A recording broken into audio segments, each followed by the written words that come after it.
మాటలు సందేశాలు చెప్పాలని ఆశపడుతున్నారు. మరి మీరు వినాలని కోరుతున్నాను.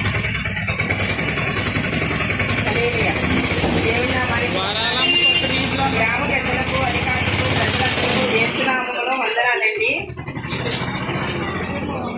అదేమిటంటే పాపమనే చీకటి నుండి అనగా త్రాగుడు, జోదం, దొంగతనం, వ్యభిచారం, అసూయ, ద్వేషము, గర్వము నుండి విడిపించడానికి అనగా విడిపించి మనల్ని వెలుగులో నడిపించడానికి అనగా నీతి, సత్యము, సమస్త విధములైన మంచితనంలోకి నడిపించడానికి కల్వరి శిలువలో యేసు మన కోసం మరణించి సమాధి చేయబడి లేఖనాల ప్రకారం మళ్ళీ తిరిగి 3వ దినాన తిరిగి లేచారండి.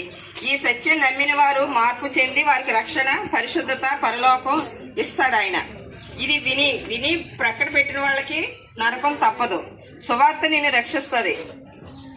సువార్త మతం మార్చుకోమంటలేదు. సత్యం త్రోవలో నడవమని చెప్తుంది. పరలోకం వదులుకోవద్దు. ఈ మాటలు విన్నందుకు మీకు అందరికీ యేసు నామములో వందనాలు.